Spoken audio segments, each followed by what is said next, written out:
इस कार्यक्रम के पुण्यार्चक हैं श्रीमती मीना, श्री राजेंद्र सावलकर परिवार, पुत्र चिरंजीवी श्रेयांश राजेंद्र सावलकर, निवासी अमरावती महाराष्ट्र, पुत्री श्रीमती मयूरी, श्री क्षितिज विटालकर, निवासी जर्मनी।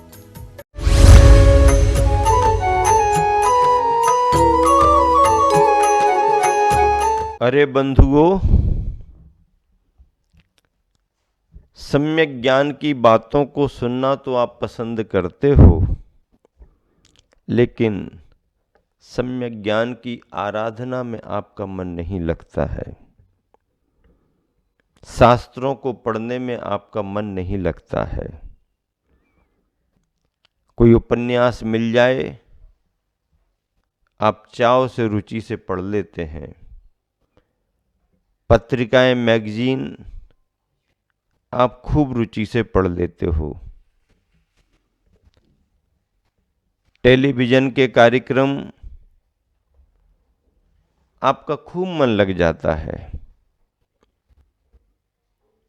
मैच देखना हो क्रिकेट आदि का, आपका बहुत मन लगता है।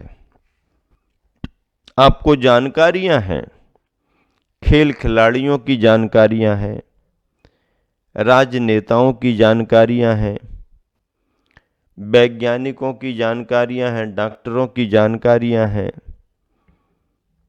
आपको सब जानकारियां हैं, लेकिन जानकारी अपनी नहीं है। दुनिया की जानकारी आपने ले ली है, लेकिन आपको अपने घर की जानकारी नहीं है। और अगर अपने घर की जानकारी ना हो तो काम कैसे बनेगा? इसीलिए किसी ने कहा है, क्या करें पत्थर अहम का जो रखा गलता नहीं है। क्या करें पत्थर अहम का जो रखा गलता नहीं है।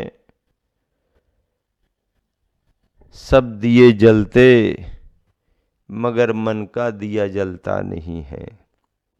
सब दिए जलते मगर मन का दिया जलता नहीं है। खोजते ही खोजते ढल जाती है शाम। खोजते ही खोजते ढल जाती है शाम। सबका पता मिलता मगर अपना पता मिलता नहीं है। सबका पता मिलता मगर अपना पता मिलता नहीं है। खूब दौड़े लगाओ, खूब जानकारियां लो, खूब डिग्रियां ले लो, क्या फर्क पड़ता है? लौट करके तो आपको अपने पास ही आना पड़ेगा। और इसलिए कहते हैं, चलो अब लौट करके अपने घर की ओर चलें। आते समय चहल पहल होती है, लेकिन थोड़ी देर में सब शांत हो जाते हैं।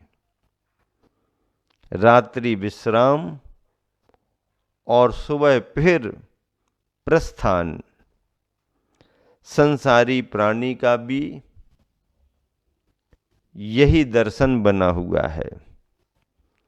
संसारी प्राणी की भी यही स्थिति बनी हुई है। इस पर्याय को लेकर के आए हैं, जिसका जहां जैसा नियोग वहां रुकना हुआ और समय पूरा होते ही लौट लौट करके फिर अपने अपने स्थानों पर चले जाना है। ज्यों मेले में पंथी जन मिल नेह फिरे धरते। ज्यों तरुवर पर रैन बसेरा पंछी आ करते। कोस कोई दो कोस कोई उड़ फिर थक थक हारे। जाए अकेला हंस संग में कोई न पर मारे। हंस तो अकेला ही जाता है। ये मेले की तरह संयोग हैं। सारे संबंध संयोग पर टिके हैं। इनके ये उनका वो, इनके ये उनका वो, ये हमारा वो तुम्हारा, ये हमारा वो तुम्हारा, ये संबंध बने हुए हैं।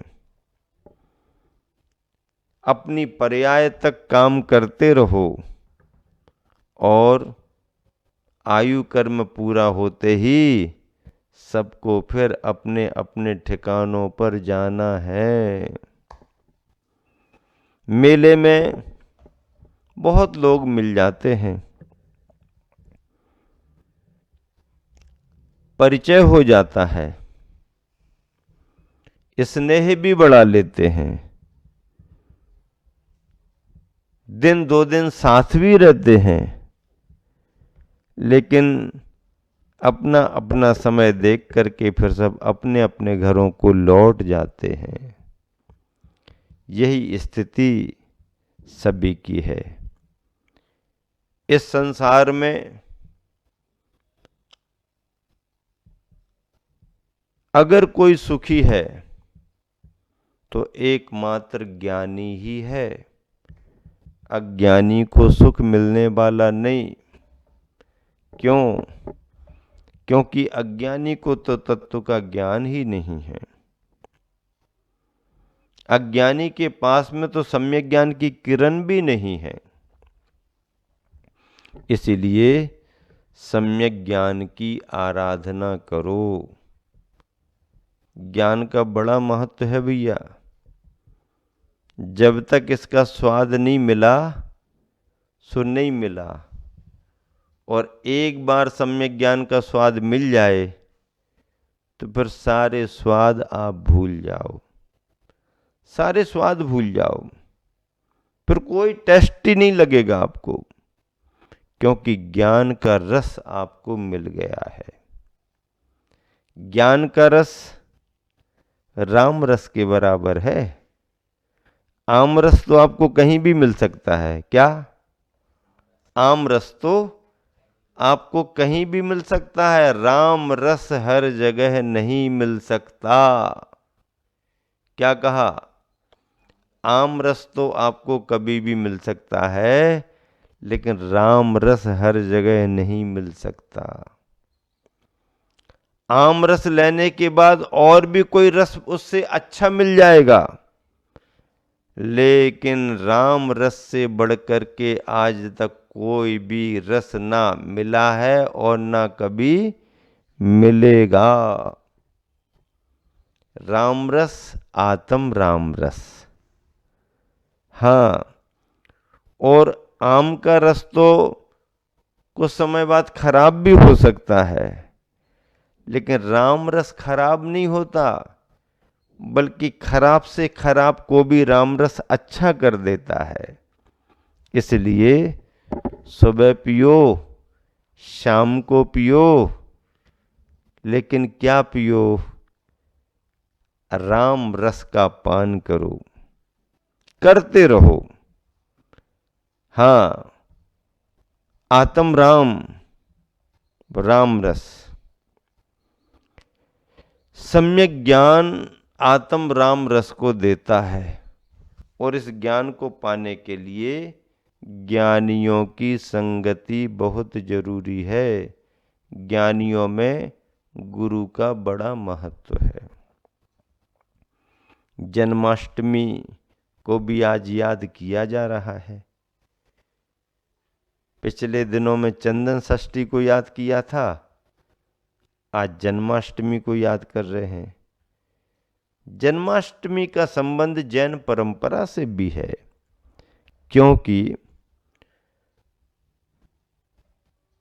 नारायण श्री कृष्ण का जन्म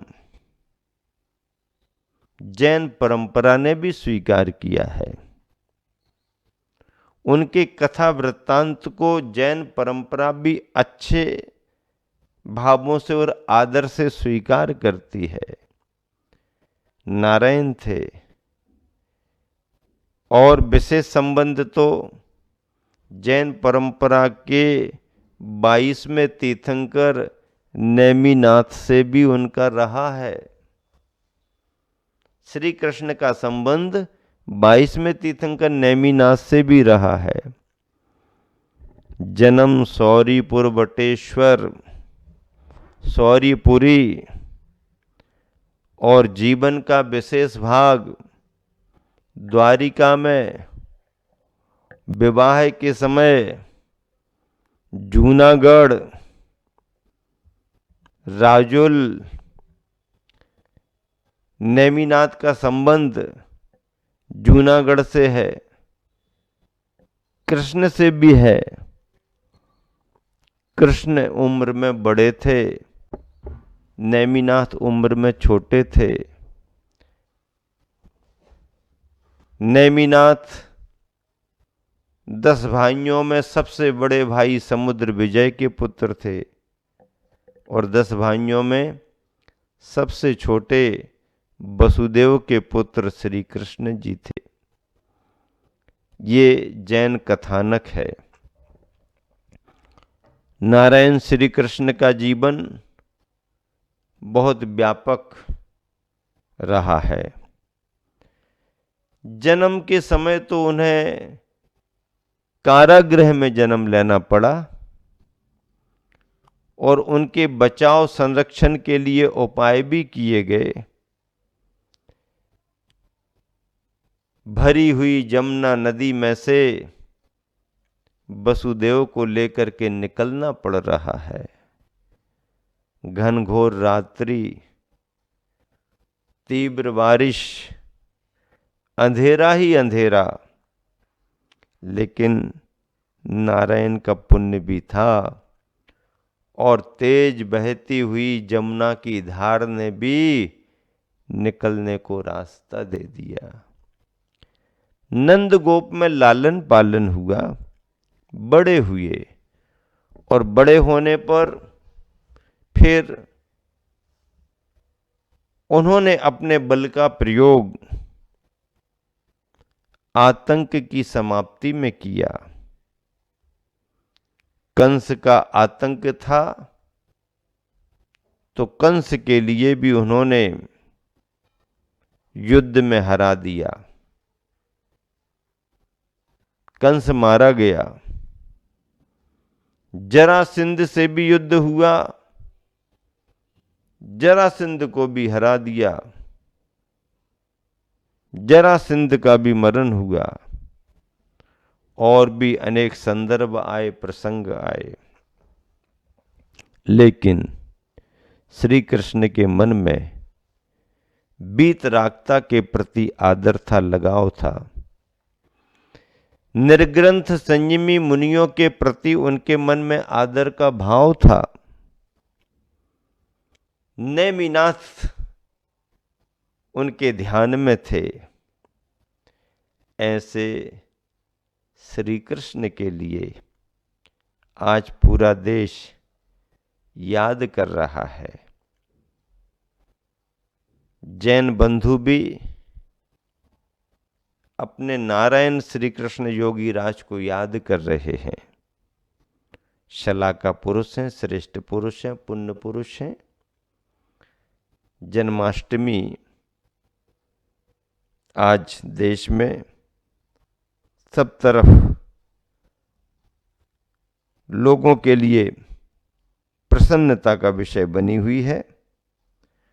अब श्रद्धालुओं ने तो जन्माष्टमी को केवल मटकी फोड़ने तक सीमित रख लिया।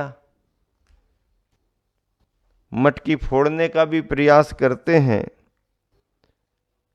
लेकिन प्रयास सभी के सफल नहीं हो पाते। ललक सब में रहती है, पुरुषार्थ सभी करते हैं, एक के ऊपर एक चढ़ते भी जाते हैं, समूह बना करके करते हैं, लेकिन सबसे ऊपर रहने वाला जब मटकी फोड़ने को होता है तो कई बार तो आखिरी समय में भी सब नीचे आ जाते हैं और मटकी फूट ही नहीं पाती है। बिरला ही किसी का दाव लग जाए तो मटकी फूट जाती है। ऐसे ही सफलता पाने के लिए हर क्षेत्र में हजारों लोग पुरुषार्थ करते हैं, प्रयास करते हैं। कभी कभार किसी को सफलता मिलती है, जिसे सफलता मिल जाती है वह धन्य भागी होता है। हर क्षेत्र में सफलता मिलनी चाहिए। गृहस्थी के धर्म में दान और पूजा है, मुनियों के धर्म में ज्ञान और ध्यान है। ज्ञान और ध्यान, स्वाध्याय और साधना, ये मुनियों के धर्म की प्रधानता है। और दान पूजा के माध्यम से वैयावृत्ति का धर्म, यह श्रावकों की विशेषता है। ऐसे श्रावक और साधु दोनों मिलकर के ही धर्म के रथ को आगे बढ़ा रहे हैं। किसको आगे बढ़ा रहे हैं? धर्म के रथ को आगे बढ़ा रहे हैं। जिन शासन के रथ को आगे बढ़ा रहे हैं, और यह रथ पंचम काल के अंत समय तक चलता रहेगा। क्या कह रहा हूं, सुन रहे कि नहीं? और यह रथ पंचम काल के अंत समय तक चलता रहेगा। हाँ, उतार चढ़ाव आए तो आए, देश काल की परिस्थितियां बदलें तो बदलें, लेकिन जिन शासन का रथ आगे बढ़ता रहेगा। गुरुवर आचार्य श्री विद्यासागर जी महाराज इस समय आत्म साधना करते हुए सामाजिक उत्थान में, राष्ट्रीय उत्थान में जो अपना योगदान दे रहे हैं, वह किसी निर्ग्रंथ मुनि आचार्य के द्वारा दिया गया अभूतपूर्व योगदान है। श्रमण संस्कृति के लिए ही नहीं, भारतीय संस्कृति के लिए ही नहीं, अरे भारतीय समुदाय के लिए भी, इस समूचे राष्ट्र के लिए भी आचार्य श्री का योगदान बहुत बड़ा है। भाषा को लेकर के,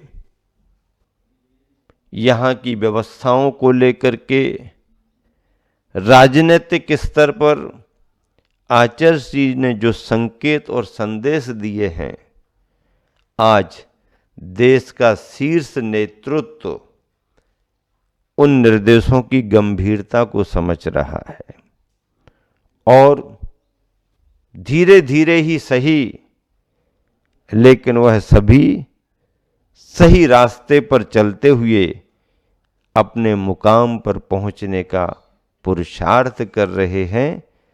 ये सभी बातें स्वाध्याय में, प्रवचनों में प्रसंगानुसार आ जाती हैं और आज जो कुछ भी बिंदु आप सबके भाग्य से आ गए वो आप सबके सामने रखे। इन सभी भावों को, संदेशों को समझ करके आपको अपने जीवन को सफल बनाना चाहिए, इसी शुभ भावना से।